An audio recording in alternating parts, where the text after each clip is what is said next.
véritablement du temps au Seigneur. Didasco est une plateforme qui nous permet, n'est-ce pas, le soir, après que nous soyons rentrés de nos multiples activités, de nous asseoir simplement à côté de notre poste récepteur et pour bénéficier véritablement de toutes les grâces que le Seigneur a concoctées pour nous pour ce jour encore.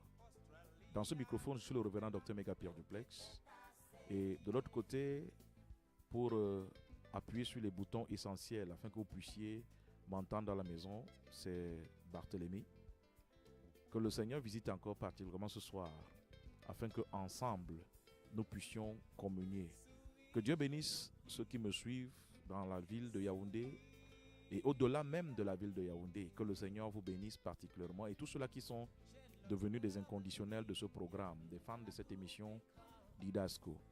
Que le Seigneur vous bénisse, que le Seigneur vous soutienne. Nous voulons nous recommander à l'Esprit de l'Éternel afin que du début jusqu'à la fin, qu'il soit celui-là qui va nous inspirer, celui-là qui va nous guider, qui va permettre que ce ne soit pas mon intelligence qui parle, que ce ne soit pas ma tête, ma chair, non, mais que la voix de Dieu retentisse simplement au travers de moi.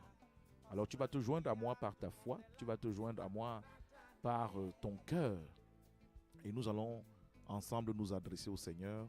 Nous allons lui dire cette prière. Père, nous voulons te célébrer, nous voulons t'apprécier.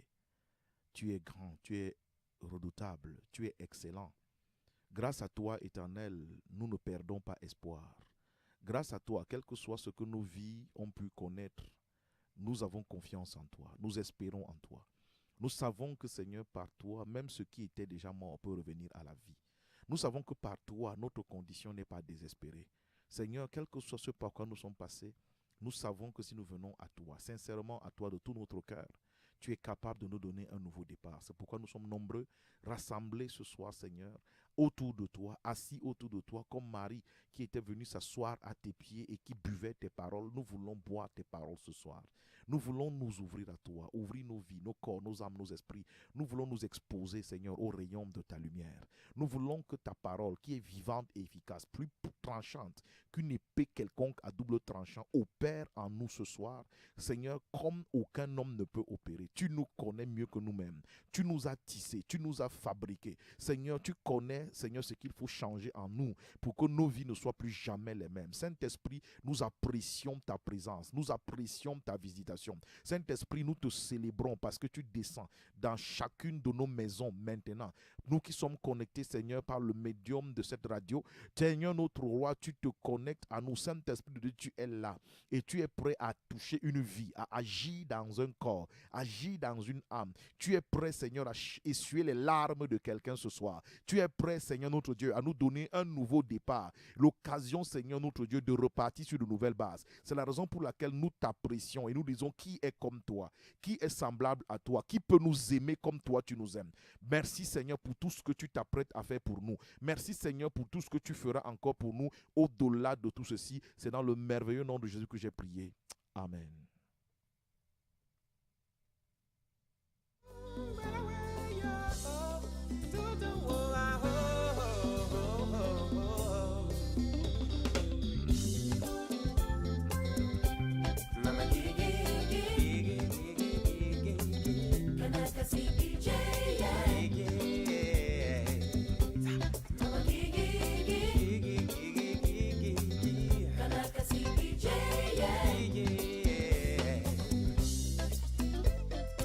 Ce qui te met d'oublier,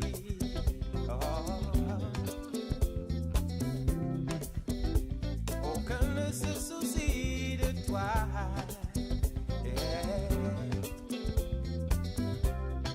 car je t'ai frappé comme on frappe un ennemi, je t'ai châtié avec violence, c'est à cause du grand nombre de tes péchés et de la multitude de tes iniquités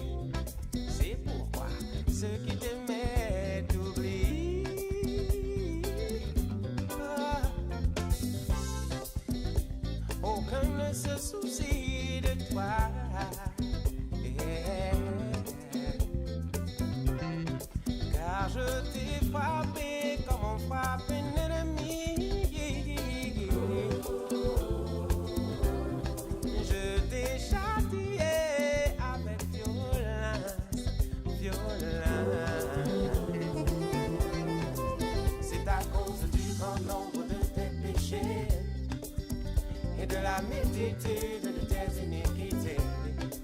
C'est à cause du grand nombre de tes péchés et de la multitude de tes iniquités. Mais je te guérirai, je penserai tes plaies, a dit l'Éternel des armées. Oh, je te guérirai. Je te guérirai, je panserai tes plaies, a dit l'Éternel des armées. Je te guérirai, je panserai tes plaies. Le Seigneur est formel dessus, le Seigneur est clair dessus. Il ne doute pas de ce qu'il est capable de faire.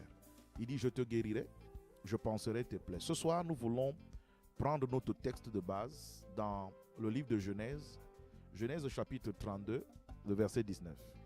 Genèse 32, verset 19, qui dit ceci.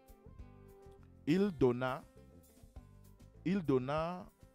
le même ordre au second, au troisième et à tous ceux qui suivaient les troupeaux. C'est ainsi que vous parlerez à mon Seigneur Ésaü quand vous le rencontrerez.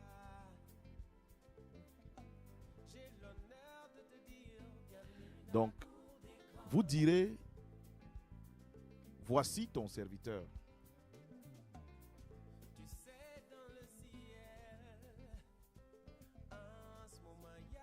Donc vous direz, voici ton serviteur.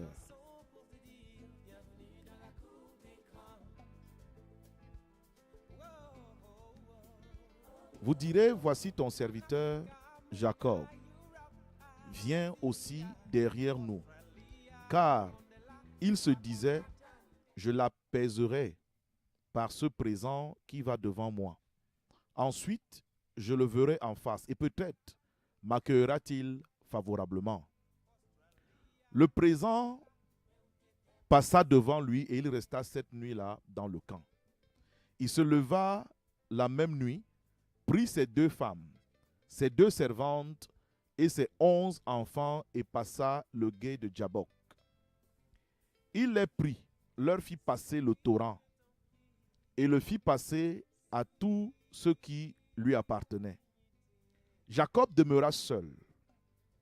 Alors un homme lutta avec lui jusqu'au lever de l'aurore.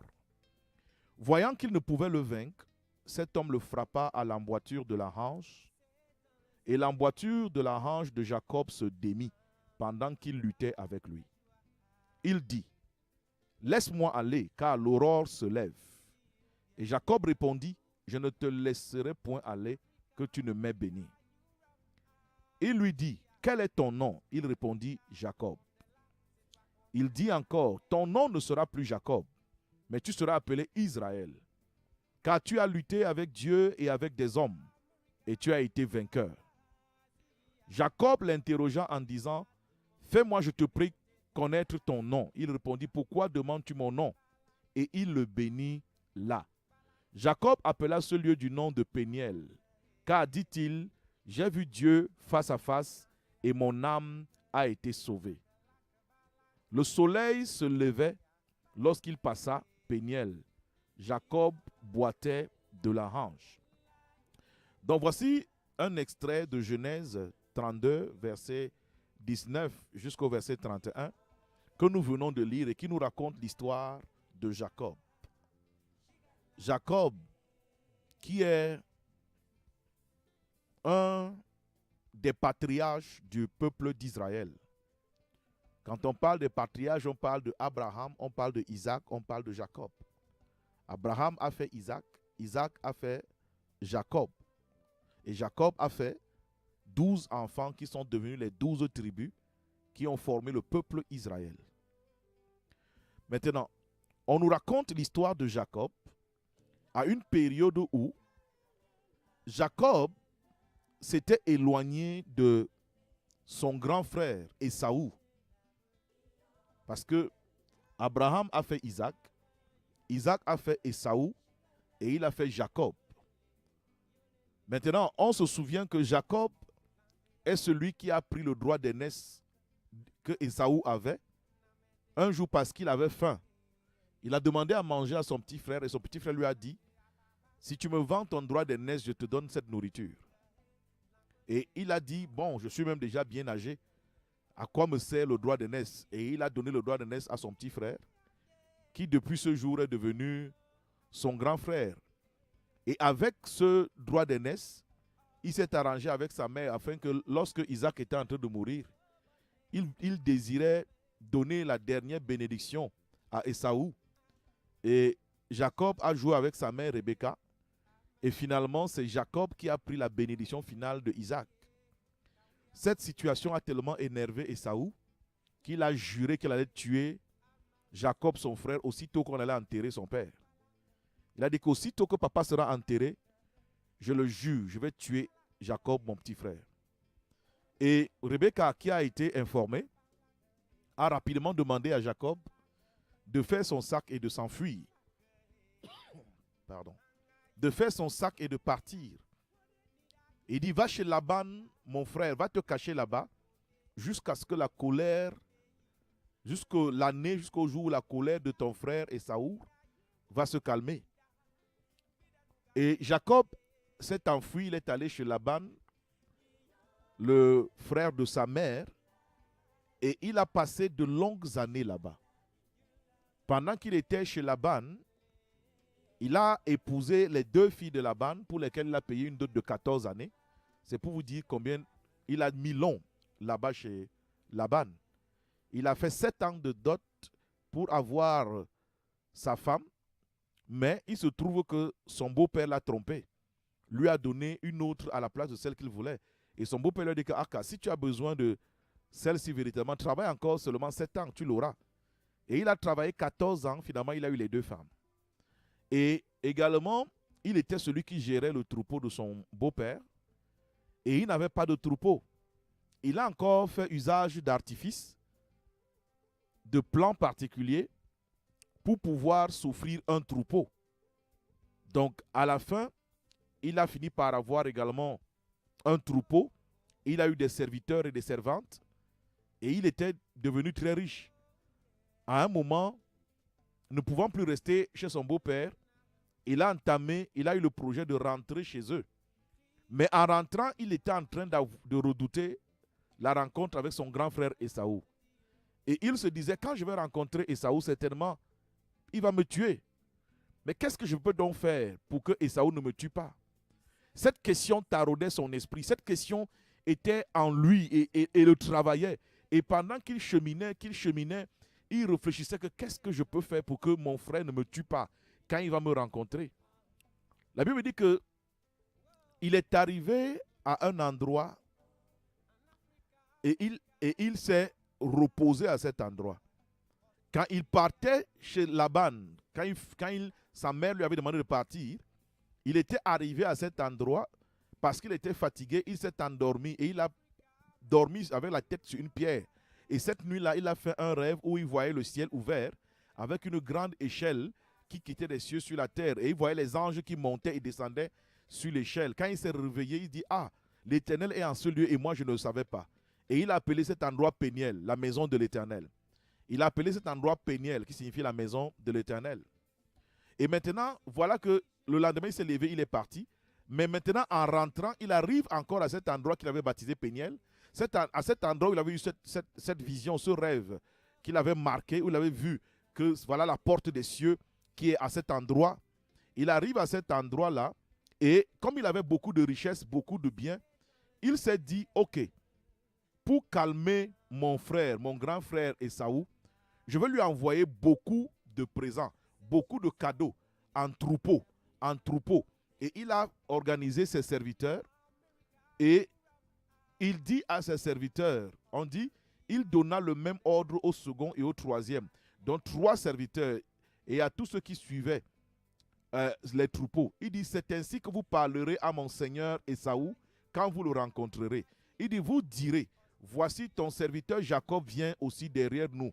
Car il se disait, je l'apaiserai par ce présent qui va devant moi. Ensuite, je le verrai face à face et peut-être m'accueillera-t-il favorablement. Donc il s'est dit, je vais lui envoyer des troupeaux, je vais lui envoyer beaucoup de cadeaux, je vais lui envoyer des présents. Il a envoyé ses serviteurs devant lui. Il dit, marchez devant moi. Si vous croisez Ésaü, il vous demande, qui êtes-vous? Où est-ce que vous allez?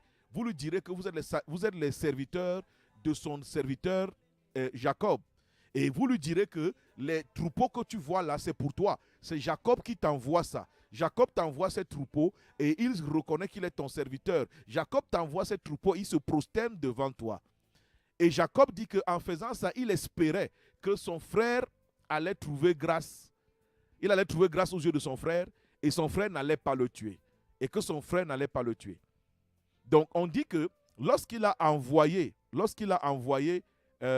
au-devant de lui tous ces troupeaux, tous ces présents pour son frère et Saoul, au verset 21, on dit, le présent passa devant lui et il resta cette nuit-là dans le camp. Il est resté à cet endroit Péniel, il est resté à cet endroit qu'il avait baptisé la maison de Dieu. Il resta à cet endroit où se trouvait la porte des cieux. Et je voudrais te dire une chose, c'est que Jacob, sa vie, jusqu'au moment où nous sommes en train de parler là, sa vie était caractérisée par la ruse, la fraude. C'était un gars qui était un escroc. D'ailleurs, son nom Jacob signifie escroc. Le nom Jacob signifie escroc. Et ce nom, véritablement, influençait cet homme. Parce que le nom que tu portes, parfois, est le nom qui influence ta vie. Le nom que tu portes peut avoir une influence négative sur ta vie. Le nom que tu portes peut paralyser ta vie. Le nom que tu portes peut te limiter dans la vie. Comme le nom que tu portes peut également te propulser dans la vie. Parce que le nom est une prophétie. Le nom a une puissance spirituelle. Le nom a une notion. J'ai fréquenté avec un camarade de classe qu'on appelait Bilem Bibé, qui en bas ça veut dire des mauvaises habitudes. Et ce garçon ne terminait jamais un cours qu'on avait en classe. Chaque fois qu'on commençait la leçon, à un moment, le professeur stoppait le cours et le mettait dehors. Pourquoi? Il finissait toujours par faire quelque chose qui est comme son nom. Quelque chose que le professeur ne supportait pas. Et à la fin, le mettait dehors. Plus tard, quand le Seigneur m'a fait la grâce de le connaître et de connaître ses principes et ses lois spirituelles, j'ai réalisé que, mais tiens, c'est le nom de ce garçon qui le dérangeait. C'est le nom qu'il portait qui était en train d'influencer sa vie. C'est le nom qu'il portait qui était un problème et qui l'empêchait de pouvoir avoir une formation scolaire normale. Tout le temps, il était dehors. Tout le temps, il était à l'extérieur. Dans la Bible, on rencontre également un homme qu'on appelle Nabal. Nabal, que David avait protégé. Et un jour, quand David a envoyé ses serviteurs pour lui demander un peu à manger pour ses hommes, il s'est mis à insulter David, à traiter David de tous les noms. Ça a tellement énervé David qu'il a dit, ok, il a dit à ses hommes, montez sur vos chevaux, nous allons arriver chez lui et nous allons le tuer, lui et tout ce qui lui appartient. Et les serviteurs de cet homme Nabal, ayant vu la manière avec laquelle il a traité les hommes de David, ils sont allés informer sa femme, Abigail, elle lui disant, ton mari a très mal répondu à David et nous sommes certains que David va venir ici et il va nous tuer tous. Et il faut que tu fasses quelque chose. Et la dame, rapidement, a préparé des cadeaux et a pris un autre chemin pour aller rencontrer David. Et justement, elle a croisé le roi David, il n'était pas encore roi. Elle a croisé David qui était en route en train de venir tuer Nabal et tout ce qui est dans sa maison. Donc même elle, Abigail, allait mourir sans même savoir pourquoi elle est en train de mourir. Et elle, quand elle a rencontré David, elle s'est jetée à ses pieds. Elle a commencé à supplier, à implorer. Il dit que pardon, ne va pas là-bas. Il dit que ne te soucie pas de cet homme parce qu'il est comme son nom. Nabal est son nom et son nom signifie un fou. Son nom signifie un fou et il se comportait comme un fou.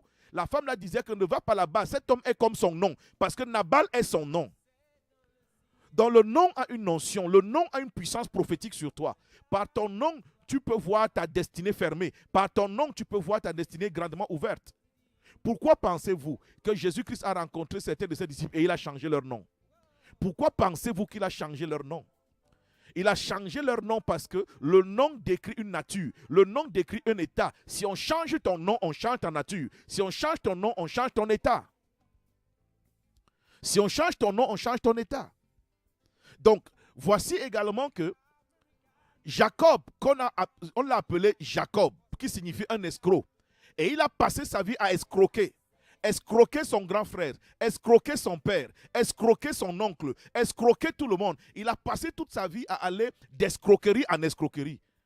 Il est arrivé à une dimension où maintenant il faut qu'il revienne vers son grand frère Et il se demande comment il va faire. Parce qu'il est conscient qu'il s'est très mal comporté envers son grand frère. Comment s'est-il comporté? Il s'est comporté en escroc. Il s'est comporté en Jacob.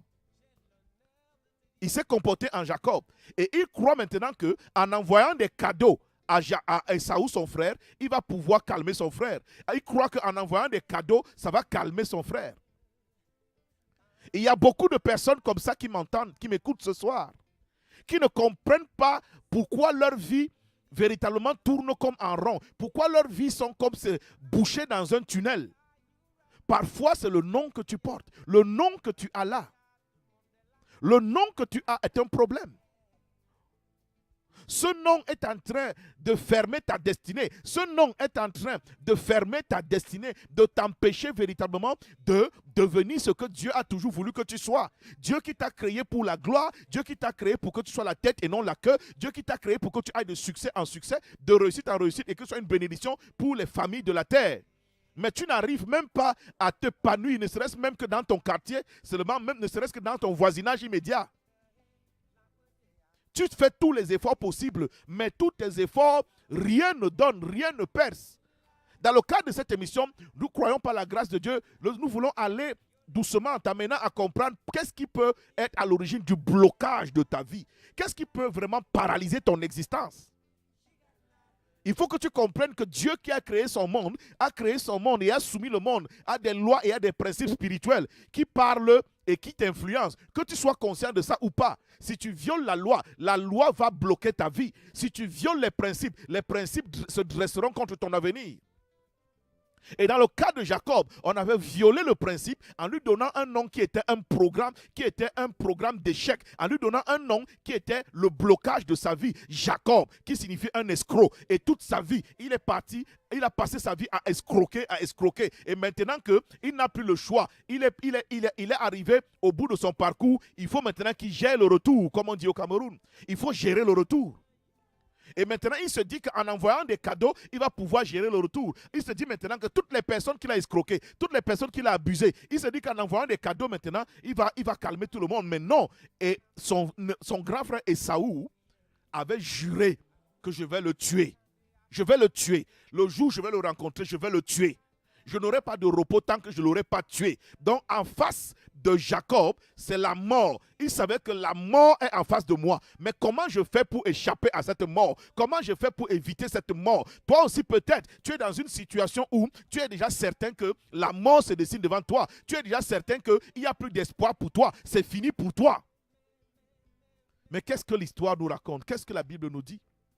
La Bible nous dit que Jacob a fait partir au-devant de lui et les richesses et les troupeaux qu'il avait. Il a fait partie sa famille. Il a fait partie tout le monde. On dit lui seul, il est resté derrière. Lui seul, il est resté dans le camp. Quel camp? Le camp qu'il avait baptisé Péniel. Le camp qu'il avait baptisé Péniel, c'est-à-dire la maison de Dieu, c'est-à-dire la présence de Dieu, c'est-à-dire la porte des cieux. Jacob est allé lui seul s'enfermer dans la maison de Dieu. Jacob est allé lui seul s'enfermer, n'est-ce pas, dans la présence de Dieu. On dit qu'il a fait traverser le torrent à sa famille. Il a fait traverser tout le monde. Même le cours d'eau qu'il fallait traverser était un torrent. Donc tu es dans une situation où dans ta vie, tu sens que tu es dans un torrent. Le torrent n'est pas un cours d'eau tranquille. Le torrent coule avec une violence. Le genre que si tu t'amuses, l'eau va t'emporter. Peut-être tu es dans cette situation effectivement où tu sens que déjà là où tu es là, si tu blagues, les problèmes que tu as là vont t'emporter. Les situations que tu traverses là vont t'emporter. Mais qu'est-ce que Jacob fait? Jacob va à Péniel. Jacob va à Péniel. Est-ce qu'il y a quelqu'un ce soir qui pourra imiter le comportement de Jacob et de décider je m'en vais à Péniel? Moi aussi, je m'en vais dans la maison de Dieu. Je m'en vais dans la maison de Dieu. Tu as visité les maisons des marabouts. Tu as visité la maison des sorciers. Tu as visité les maisons des devins, des enchanteurs, des augures, des magiciens. Tu as visité tellement de maisons. Mais tu n'as jamais pensé qu'il fallait visiter la maison de l'Éternel. Péniel, la maison de l'Éternel. Ce soir, l'Éternel t'envoie un message. Il te dit, mon enfant, je vois tes souffrances. Mon enfant, je vois tes problèmes, je vois tes défis. Mais je te dis une chose, ces problèmes sont en train de te dire aussi, il est temps dans ta vie de visiter la maison de l'Éternel. Il est temps dans ta vie de venir me rencontrer, de venir me voir. Viens à moi avec ces problèmes. Viens à moi avec cette situation qui t'a déjà dépassé, qui t'a déjà débordé. Viens à moi. On dit, il resta cette nuit-là dans le camp. Verset 22. Il se leva la même nuit, prit ses 2 femmes, ses 2 servantes et ses 11 enfants et passa le gué de Jabok. Il les prit, leur fit passer le torrent et le fit passer à tout ce qui lui appartenait. On dit verset 24, Jacob demeura seul. Jacob est resté seul. Seul devant sa situation, seul devant sa conscience, seul devant sa destinée. Bien-aimé, le temps est venu où tu dois faire face à ta conscience. Il est temps pour toi de rester seul devant Dieu, de rester seul dans la maison de l'Éternel pour pouvoir faire le bilan de ta vie, pour pouvoir te demander jusqu'ici où je suis arrivé, est-ce que la vie-ci est en train de marcher vers le succès ou alors est-ce que ma vie-ci a déjà pris la route de l'échec depuis longtemps? Et maintenant, si ma vie a déjà pris la route de l'échec, qu'est-ce que je fais pour stopper ça? Qu'est-ce que je fais pour arrêter cette situation qui ne font que ruiner ma vie? Je vois comment ma vie part chaque jour, ma vie part tout doucement, ma vie ne fait que partir. Comment je fais pour arrêter ça? Comment je fais pour stopper, n'est-ce pas, cette glissade qui est en train de me conduire lentement mais sûrement vers l'enfer, vers la condamnation éternelle? Jacob demeura seul, verset 24. On dit, alors un homme lutta avec lui jusqu'au lever de l'aurore. Un homme lutta avec lui jusqu'au lever de l'aurore. Ça veut dire que Jacob a lutté toute la nuit contre cet homme. Jacob a lutté toute la nuit contre cet homme. Jacob a lutté toute la nuit. Jacob s'est battu dans l'obscurité. Jacob ne s'est pas laissé aller. Jacob s'est battu dans l'obscurité. L'obscurité, les ténèbres dans la Bible, c'est l'image de l'enfer. C'est l'image de la présence des œuvres de ténèbres dans ta vie. C'est l'image de la présence des problèmes, des situations que tu ne contrôles plus. Les ténèbres dans la vie d'un homme, dans la Bible, c'est le symbole du règne de Satan. Satan a déjà pris le contrôle de ta vie. On dit que dans toute la nuit, Jacob n'a pas abandonné. Il ne s'est pas dit que comme la maladie s'y m'a déjà pris là, j'ai déjà tout essayé, ça va, je sens que mieux, je vais seulement mourir. N'ouvre pas ta bouche pour déclarer que tu vas mourir. Tu ne mourras pas parce que ton Dieu est vivant. Tu ne mourras pas parce que ton Dieu est sur le trône. Tu ne mourras pas parce que Jésus est allé à la croix. Il est mort pour toi et il est ressuscité. Tu ne mourras pas. Tu ne mourras pas. Ne dis pas que ça va, tu attends la mort. Enlève ce langage de ta bouche. N'invoque pas ta mort. N'invoque pas la mort sur ta vie alors que ton Dieu est vivant. N'invoque pas la mort sur ta vie alors que Jésus-Christ est encore vivant. Il y a encore espoir, mon frère. Il y a encore espoir, ma soeur. Ta situation n'est pas critique. Jésus-Christ est encore vivant. Il y a encore espoir. Et tu peux demander son intervention. Tu peux solliciter son intervention ce soir et il va le faire. Jacob s'est battu toute la nuit jusqu'au lever de l'aurore. C'est-à-dire, un jour nouveau commençait déjà à venir. Un jour nouveau commençait déjà à se présenter. Et Jacob était encore aux prises avec cet homme, se battant avec lui. Est-ce qu'il y a quelqu'un ce soir qui m'entend et qui a envie de se battre pour récupérer sa destinée, de se battre pour récupérer sa vie, de se battre pour récupérer ce que Dieu a prévu qu'il doit accomplir? Est-ce qu'il y a encore quelqu'un là qui veut se battre pour sa famille, qui veut se battre pour son foyer, qui veut se battre pour sa santé, qui veut se battre, n'est-ce pas, pour réellement que les plans que Dieu a pour lui, a toujours été pour lui, s'accomplissent? Bien aimé, quand quelqu'un décide de désespérer, c'est à partir de cet instant qu'il meurt. Dès que tu désespères, c'est ce jour que tu es mort. Dès que tu baisses les bras, c'est dès cet instant que tu meurs. Même si tu vas mourir 20 ans plus tard, tu es mort le jour où tu as baissé les bras. 20 ans après, ce n'est que la manifestation physique de ce qui s'était passé dans ton esprit, dans ta conscience. Lorsque tu baisses les bras, tu as décidé de mourir. Mais Jacob n'a pas baissé les bras. Même si c'était la nuit, il n'a pas baissé les bras. Et il s'est battu. Et il s'est battu. Comme certainement, tu vas décider ce soir de te battre réellement, afin que ta vie ne parte pas. Tu vas te battre afin que tu ne passes pas dans cette génération sans l'avoir influencé. Parce que Dieu veut que tu influences ta génération. Dieu veut que tu marques ton temps. Il ne t'a pas doté de tous ces dons, j'aime à le dire. Il ne t'a pas rempli de dons, de capacités, de tous ces dons et capacités extraordinaires que tu as. Il n'a pas mis tout ça en toi pour que tu dises que la mort est préférable à tout ce que tu es en train de traverser. La mort n'est pas préférable. La mort ne sera jamais préférable. La Bible nous dit que Lazare était mort. Ça faisait 4 jours qu'il était mort. On l'a mis dans la tombe. Il pourrissait, il sentait même déjà. Jésus est arrivé. 4 jours après, Lazare pourrissait déjà. Jésus a dit, conduisez-moi à la tombe. Il a dit aux sœurs, demandez qu'on ouvre la tombe. Elles-mêmes, les sœurs qui pleuraient qu'on aurait voulu, si tu avais été ici, notre frère ne serait pas mort. Non, si tu avais été ici, notre frère ne serait pas mort. Oh Jésus, où étais-tu? Il dit, ouvrez-moi cette tombe. Et les mêmes personnes qui voulaient voir le frère vivant sont en train de dire, Seigneur, ça fait 4 jours, il sent déjà, ça fait 4 jours. Il a dit, ouvrez-moi cette tombe. Ouvrez la tombe, roulez la pierre. Et on a roulé la pierre. Jésus n'est pas entré dans la tombe. Il s'est tenu à l'extérieur. Et par sa parole, il a commandé, Lazare, sors, Lazare, sors. On a dit, le mort est sorti. Quelqu'un qui était mort, ça faisait 4 jours. Quelqu'un dont les cellules s'étaient déjà décomposées.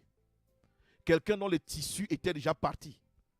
À la mention, par le son de la voix du Christ, les cellules dégradées se sont reconstituées, ont été restaurées. Avant que Lazare ne reprenne la vie, il fallait que les organes dégradés se reconstituent. La puissance de la parole de Jésus a restauré les organes de Lazare. La puissance de la parole de Jésus a restauré les cellules. La puissance de la parole de Jésus a ramené Lazare à la vie. Toi, tu respires même encore. Toi, tu respires encore. Ta situation n'est pas encore finie. Ce n'est pas encore terminé. Ce soir, Dieu dit, viens mettre ta vie sous le son de ma voix. Et dans la maison de l'Éternel, Péniel, quand tu entres dans la maison de l'Éternel, celui qui se tient au pupitre là-bas va déclarer les paroles de l'Éternel sur ta vie. Va déclarer les paroles de l'Éternel sur ta vie. Et quand tu vas entendre les paroles de l'Éternel, elles vont restaurer ta vie, point par point, domaine par domaine, aspect par aspect. Les paroles de l'Éternel vont restaurer ta vie, restaurer tout ce qui a été dégradé par Satan dans ta vie. La parole de l'Éternel va te restaurer, mon ami, va te restaurer, ma soeur. Je t'interdis de désespérer. Je t'interdis de baisser les bras. Parce que ce soir, le Saint-Esprit de Dieu te localise là où tu es et il fait quelque chose en toi. Il dépose en toi, dans ton cœur ce soir, la parole de la foi. La parole de la foi. La parole de la foi est déposée ce soir dans ton cœur par la puissance du Saint-Esprit.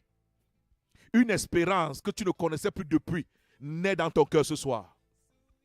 Une espérance que tu avais perdue depuis naît dans ton cœur ce soir. Là où tu t'étais découragé, quelque chose ce soir se passe dans ta vie et tu sens à l'intérieur de toi que tout n'est pas fini, tout n'est pas fini, tout n'est pas fini, tout n'est pas fini. Je peux encore sortir de cette situation, je peux encore sortir. L'Éternel, mon Dieu, peut me restaurer dans cette situation, dans cette maladie, dans ce mauvais sort, dans ce mauvais verre, dans cette maladie bizarre. La parole de Dieu qui m'est annoncée ce soir me dit que je peux encore sortir de cette condition. Jacob s'est battu toute la nuit. Dans cette période noire de ta vie, n'abandonne pas. Dans cette période sombre de ta vie, n'abandonne pas. Jacob s'est battu dans l'obscurité de sa vie. Dans la période noire de sa vie, Jacob s'est battu. N'abandonne pas, bats-toi au nom de l'Éternel. Bats-toi au nom de Jésus-Christ. Refuse de capituler, refuse d'abandonner, refuse. Si tu as même dit que tu préférais mourir, commence à te repentir ce soir. Commence à dire à Dieu, je te demande pardon parce que j'ai même invoqué la mort sur moi. Je te demande pardon, Seigneur. J'ai tellement manqué de foi, j'ai tellement manqué de confiance en toi que j'ai dit que je préfère mourir. Je te demande pardon pour cela, Seigneur. Mais ce qui est vrai, Jacob était un escroc. Ce qu'il traversait était la conséquence de sa vie d'escroquerie. Peut-être toi aussi, l'ennemi t'a séduit et a utilisé quelque chose dans ta vie qui est en train d'attirer tous les problèmes là sur toi. Peut-être tu as des caractères, des attitudes qui ne sont pas la gloire de Dieu. Tu vis mal, tu ne vis pas en conformité avec la parole de Dieu. C'est l'occasion pour toi ce soir de lui demander aussi pardon. Pardonne-moi ma vie, Seigneur. Pardonne-moi, je reconnais que je vis mal. Je vis très mal. J'escroque les gens comme Jacob. Je mens aux gens. Je trompe les gens. Je les abuse pour avoir ce qu'ils ont. Si c'est le cas pour toi, demande pardon à Dieu. Peut-être tu es une jeune femme, tu mens aux hommes, tu abuses l'autre aussi, tu trompes l'autre, tu trompes l'autre, tu trompes l'autre. Ce n'est pas bien. Demande pardon à Dieu. Demande pardon à Dieu. Il ne vient pas te juger, il ne vient pas te condamner, mais il vient te donner l'opportunité de faire la paix avec lui et de te réconcilier avec lui pour qu'il puisse enfin intervenir dans ta situation, pour qu'il puisse enfin intervenir dans ton problème. Peut-être tu as escroqué quelqu'un, c'est pour ça qu'on t'a enfermé. Tu peux demander pardon à Dieu pour avoir escroqué, pour avoir trompé les gens. Peut-être tu as abusé quelqu'un, on t'a jeté un mauvais sort. Tu es parti coucher la femme de quelqu'un, il t'a jeté un mauvais sort. C'est l'occasion pour toi de reconnaître que tu as mal fait. Reconnais ton tort, demande pardon à Dieu, frère. Ne fais pas les orgueilleux, les prétentieux. Humilie ton cœur devant Dieu, il va t'aider. Humilie ton cœur devant Dieu, il va intervenir. Pourquoi voudras-tu mourir par orgueil? Pourquoi voudras-tu mourir par prétention? Alors que si tu t'humilies ici, tu reçois le pardon de l'Éternel et il intervient, il te sort de cette situation. Beaucoup ont vécu des situations pires que les tiennes. Et ils ont demandé pardon. Dieu les a restaurés. Celui qui te parle même ce soir, c'est quelqu'un qui également a vécu d'une certaine manière. Dieu a eu compassion de moi. En 1995. Et par sa grâce, il m'a donné une nouvelle vie. Celle qui est celle que tu écoutes ce soir. Il peut changer ta vie, transformer ton existence. Il dit que si quelqu'un est en lui, tu deviens une nouvelle créature. Dieu veut transformer ta vie. On dit que Jacob a bagarré toute la nuit, jusqu'au lever de l'aurore. Voyant qu'il ne pouvait le vaincre, cet homme le frappa à l'emboîture de la hanche. Et l'emboîture de la hanche de Jacob se démit pendant qu'il luttait avec lui. Il dit, laisse-moi aller, car l'aurore se lève. Et Jacob répondit, je ne te laisserai point aller, que tu ne m'aies béni. Est-ce que quelqu'un peut dire à Dieu, Seigneur, je t'attrape dès ce soir. Je ne te laisserai point tant que tu n'as pas changé ma vie. Je ne te lâcherai point tant que tu n'as pas changé ma situation. Je ne te lâcherai point tant que tu n'as pas changé mon existence. Jacob a dit à cet homme contre qui il se battait. Et à la fin, il s'est trouvé qu'il était en train de se battre avec l'ange de l'Éternel, avec un ange de Dieu. Il était en train de se battre avec un ange de Dieu. Et il dit à cet homme, ce qu'il croyait être un homme, si tu ne me bénis pas, je ne peux pas te lâcher. Et l'ange de Dieu ne fait que lui dire, laisse-moi, je m'en vais. Le jour se lève déjà. Laisse-moi. Il ne faut pas que le jour me trouve ici. Je dois retourner au ciel. Je dois retourner auprès de Dieu. Et il dit que tu ne peux pas retourner tant que tu ne m'as pas béni. Là où je suis là, tu ne peux pas retourner là-bas si tu ne m'as pas béni. Est-ce qu'il y a quelqu'un qui veut véritablement s'accrocher à l'Éternel? Est-ce qu'il y a quelqu'un qui, après avoir tout essayé, veut maintenant essayer aussi le Seigneur? Tu peux lui demander simplement, pardon Seigneur, j'ai essayé tout. Je n'ai pas pu, je n'ai pas eu l'idée de venir vraiment à toi. Mais ce soir, à la lumière de la parole que j'entends, Seigneur, je veux m'engager avec toi. Je veux te faire confiance. Je veux te consacrer ma vie. Je veux t'appartenir dès maintenant jusqu'à la fin de mes jours. Seigneur, je veux t'appartenir entièrement, corps, âme et esprit. Et que tu transformes mon histoire et ma situation. Et maintenant, quand il a attrapé cet homme, à verset 27, l'homme lui dit, quel est ton nom? Il répondit, Jacob est mon nom. L'ange savait très bien quel était le problème de Jacob. Il connaissait que c'est son nom le problème. Dieu te connaît mieux que toi-même. Donc quand il arrive vers toi, il sait ce qu'il veut t'entendre lui dire. L'ange a posé une question. Il voulait que Jacob cite son nom. Son nom. Parce que le nom de Jacob était son problème. Le nom de Jacob. Le nom de Jacob désignait la nature de Jacob. Je ne vais pas te dire ce soir que certainement c'est ton nom tel que c'est écrit. Mais je vais te dire que ta nature est ton problème. Tu as une nature qui n'est pas bien. Une nature qui te pousse toujours vers le mal. Une nature qui te pousse toujours à faire ce qui n'est pas bien. Mais ce soir, si tu veux parler à Dieu, dis Seigneur, je reconnais que ma nature si ne te glorifie, n'est pas bien. La nature si n'est pas bien. Mais je veux abandonner cette nature entre tes mains pour que tu la transformes, pour que tu la changes. Si Dieu change ta nature, mon ami, je te garantis que ta vie va commencer sur de nouvelles bases. Si Dieu change ta nature, tu es une nouvelle personne. Il te donne une nouvelle opportunité. Tu repars à zéro. Si Dieu change ta nature, tu as besoin que Dieu change ta nature. C'est pour ça que personne d'autre en dehors de Dieu ne peut t'aider. C'est Dieu seul qui peut changer ta nature. L'ange lui a demandé, quel est ton nom? Quel est ton nom? Quel est ton nom?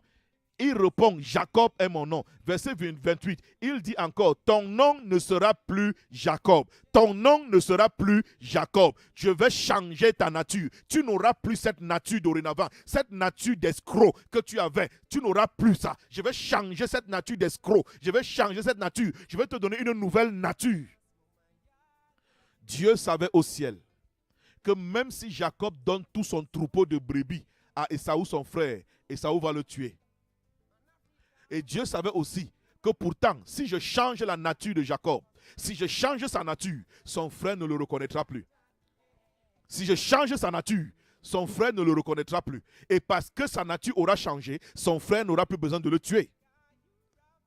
Son frère n'aura plus besoin de le tuer.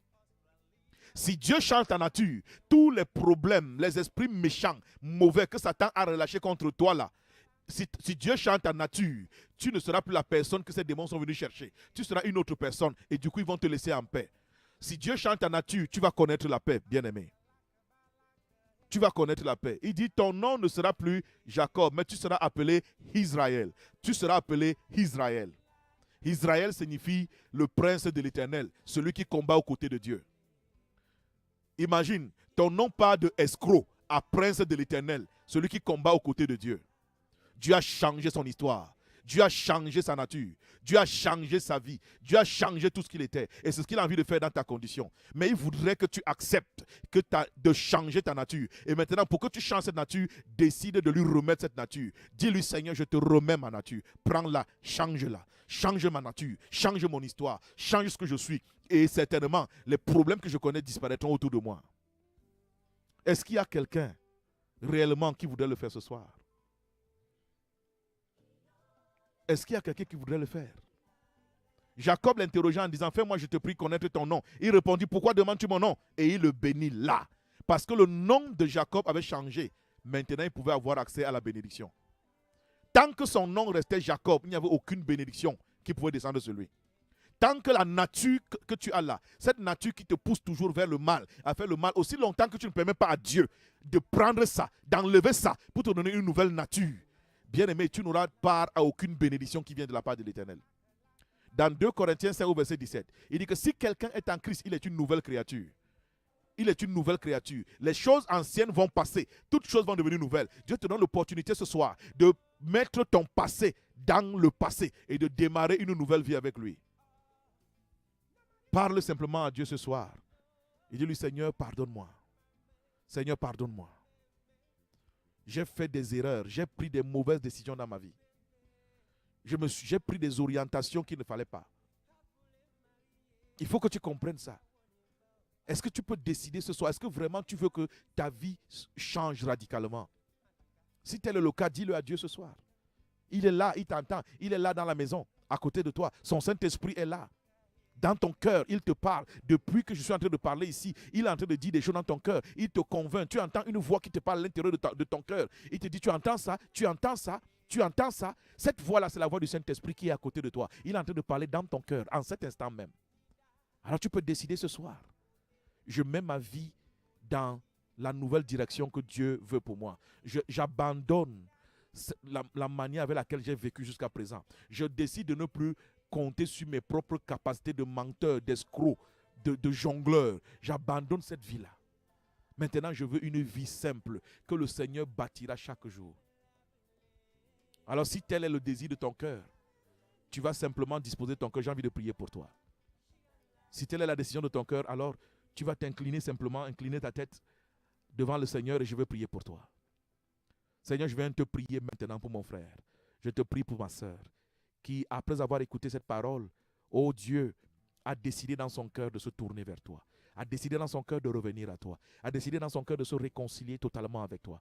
Seigneur, notre roi, tu as dit ce soir que c'est le nom Jacob, c'est la nature qui est notre problème, cette nature qui lui a causé des problèmes jusqu'à présent. Seigneur, ce soir, je te prie, alors qu'il décide dans son cœur d'abandonner cette nature, de te remettre cette nature, pendant qu'il décide de te remettre cette nature, je prie au Dieu Tout-Puissant que tu prennes cette nature, que tu ôtes cette mauvaise nature et que tu restaures maintenant, mon bien-aimé, par une nouvelle nature. Parce que tu as dit que si quelqu'un est en toi, il est une nouvelle créature. Les choses anciennes passent, voici toutes choses deviennent nouvelles. Seigneur, je prie que tu opères ce miracle dans la vie de quelqu'un qui m'écoute maintenant. Seigneur, que tu opères ce miracle au nom de Jésus.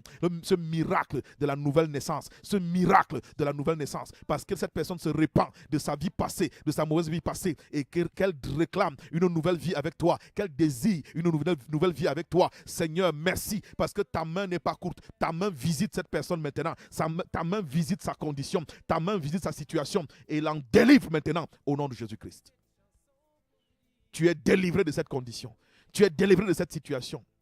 Tu as tourné en rond pendant des années, tourné en rond. Je t'annonce aujourd'hui, cela est fini au nom de Jésus-Christ. À partir de maintenant, ta vie prend un nouveau départ. Des portes qui s'étaient fermées devant toi s'ouvrent à toi maintenant dans le nom de Jésus-Christ. Je commande que les portes de tes bénédictions, les portes de tes grâces, les portes de ton élévation sur le plan social, les portes de ton élévation, les portes qui te conduisent réellement vers la gloire que Dieu a prévue pour toi, s'ouvrent maintenant à toi au nom de Jésus-Christ.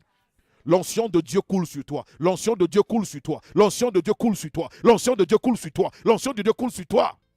La puissance de Dieu te saisit dorénavant. Oh, ce n'est plus la puissance de l'homme, la puissance de Satan qui influence ta vie pour la paralyser. Mais l'onction de l'Éternel brise tout ce qui t'a limité jusqu'à présent dans le nom de Jésus-Christ. L'onction de l'Éternel brise tout ce qui t'a limité jusqu'à ce soir au nom de Jésus-Christ.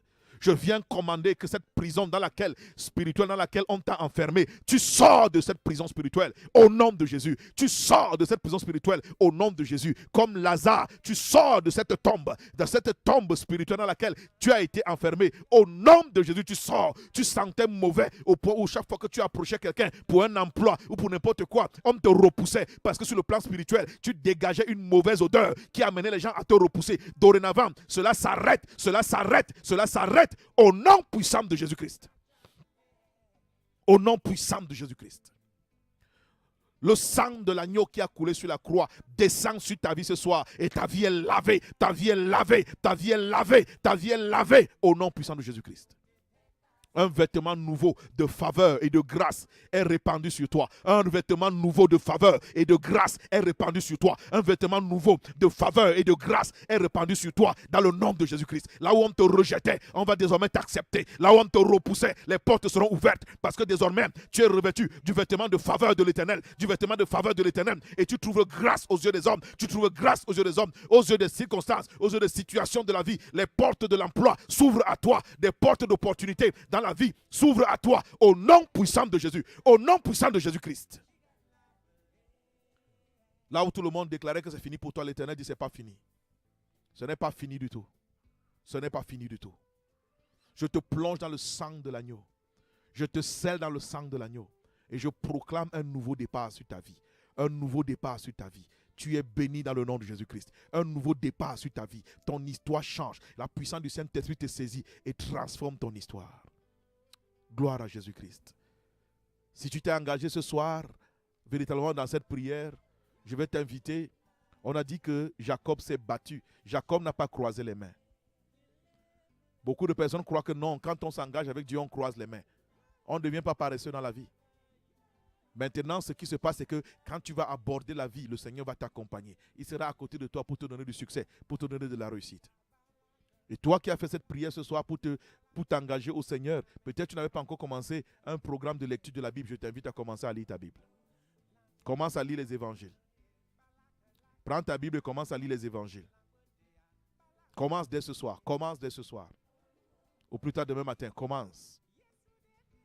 Le téléphone est ouvert, c'est le 699 71 74 71. 699 71 74 71. Je vais prendre rapidement quelques SMS, quelques appels pour témoigner, juste pour que tu dises merci à Dieu pour ce qui s'est passé dans ta vie. Que tu apprécies le Seigneur toi-même pour ce qu'il a fait dans ta vie ce soir. Donc le téléphone est ouvert, tu peux appeler, j'ai dit sur le 699, soit 11, soit 14, soit 11. Donc tu vas véritablement appeler pour célébrer Dieu, pour lui rendre grâce, pour lui dire merci, véritablement, pour t'avoir visité ce soir. Pour t'avoir visité. Alors nous allons prendre une petite respiration musicale pendant que tu envoies ton SMS. Nous allons lire quelques-uns avant de clôturer notre programme qui bientôt va entrer en gare. Que le Seigneur te bénisse et à très bientôt.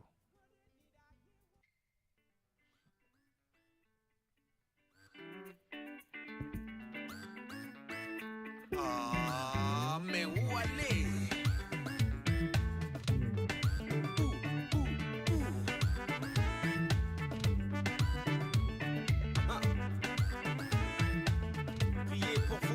Vos enfants, hein? Sinon, où aller? Hey. Le monde est gâté, partout il y a danger. Quand nous voit maintenant, il y a dedans quelques années. Jean-Paul du côté de la barrière. Bonsoir Jean-Paul qui a fait un petit coucou. Que le Seigneur te bénisse de ce côté, Jean-Paul, et qu'il te fortifie davantage. À moi, ma chère amie, ma chère sœur, que Dieu te bénisse également, toi qui es en train d'écouter de ce côté de Colbison.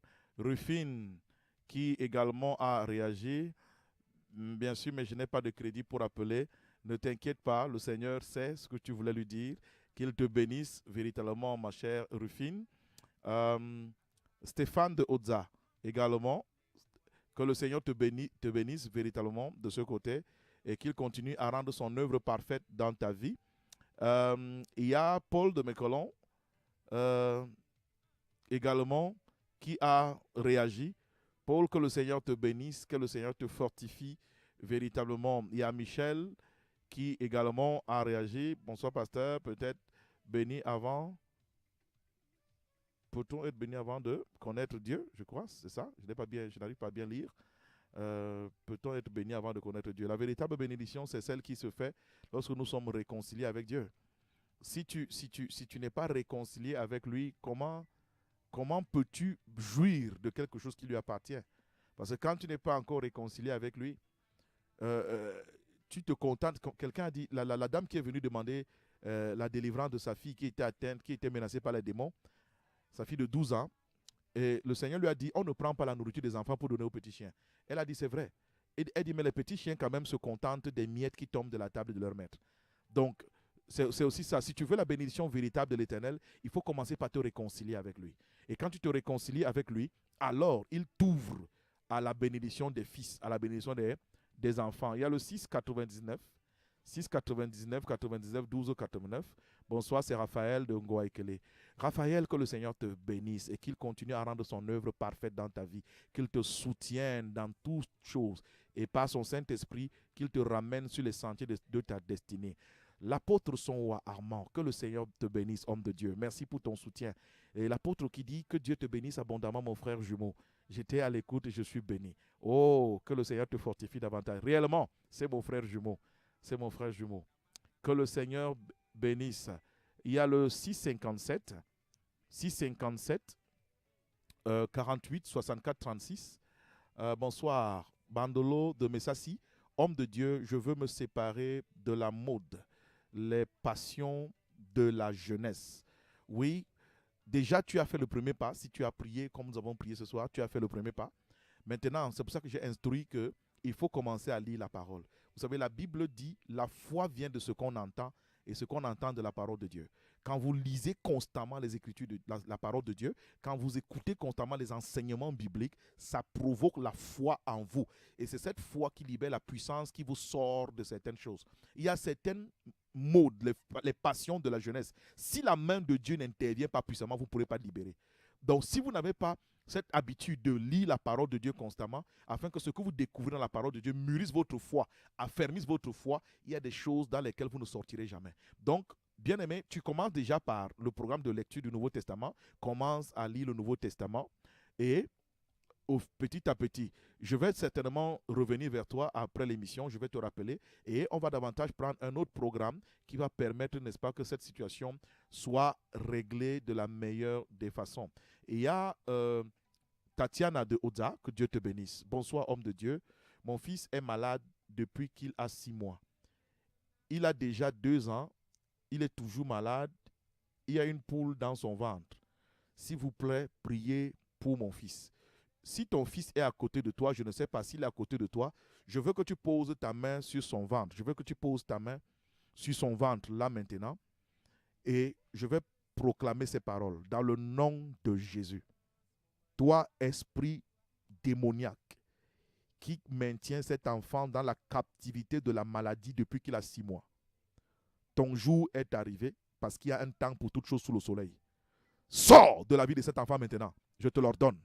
Sors de la vie de cet enfant maintenant. Je te le commande au nom de Jésus. Libère cet enfant. Tu n'as pas le droit d'hypothéquer sa vie. Tu n'as pas le droit d'hypothéquer son avenir. Tu n'as pas le droit de le garder sous le joug de la maladie indéfiniment. Ce joug est brisé ce soir. Brisé ce soir dans le nom de Jésus-Christ. Cet enfant est affranchi. Cet enfant est libéré et désormais s'épanouira à la gloire de l'Éternel. Au nom de Jésus-Christ. Amen. C'est fait, Tatiana. T'inquiète pas, cet enfant, sa condition va changer de jour en jour sous tes yeux. Je voudrais simplement que tu rappelles rapidement pour témoigner de cela, pour affermir la foi de beaucoup d'autres personnes. C'est Ismaël de Essos. Bonsoir, Père. Merci. Continuez de prier pour nous. Merci encore. Merci aussi, Ismaël, pour votre soutien. C'est encourageant. Christelle de Mbalmayo. Ma sœur Christelle, que le Seigneur te bénisse. Bonsoir, pasteur. Bonsoir, Christelle. Que le Seigneur te soutienne, toi, ta famille et tous ceux qui sont avec toi là-bas. Et il y a ma charmante épouse qui a aussi écrit. Elle dit, merci, pasteur, pour l'encouragement. Que le Seigneur te comble. Ah, venant de cette bouche-là, ça fait plaisir. Ça fait beaucoup plaisir. Que le Seigneur te comble, chérie. Le 655, Jacques de Pétou. Merci, pasteur, pour cette parole. Que Dieu te protège et te garde. Jean-Jacques de Pétou. Merci beaucoup, Jean-Jacques. Merci pour cette prière que tu adresses en ma faveur. Ça me fait tellement de bien. Vous savez, parfois, on pense que c'est le pasteur seulement qui doit prier pour les gens. Vous ne savez pas que quand vous priez pour le pasteur et demandez des choses à Dieu pour le pasteur, ça fait tellement plaisir également. Que le Seigneur nous bénisse, que le Seigneur fortifie chacun d'entre nous. Nous allons entrer en gare. L'émission s'achève là maintenant.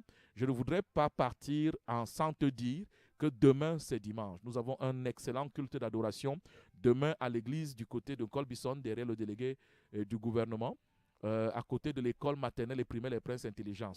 Si tu viens du côté de la laverie Mbia, tu vas prendre une moto là à 100 francs, tu demandes qu'on te dépose à côté de l'école maternelle et primaire Les Princes Intelligents.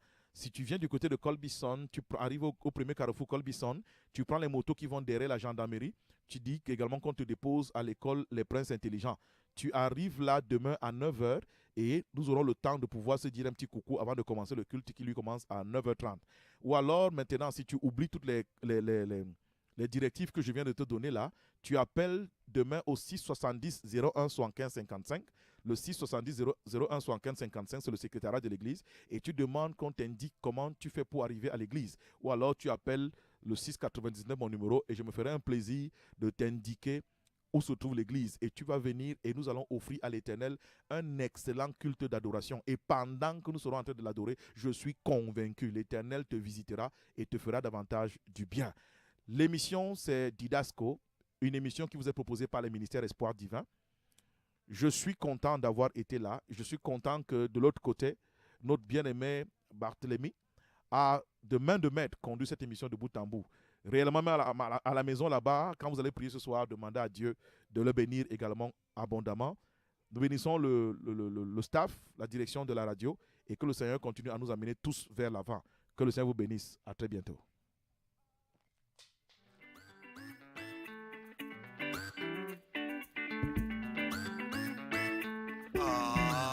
Mais où aller?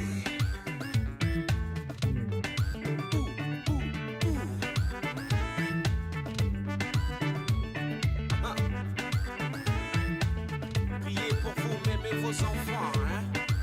Sinon, où aller? Hey. Le monde est gâté, partout il y a danger. Quand nous voit belle année, il y a dedans quelques années sans Yahweh, mais où aller?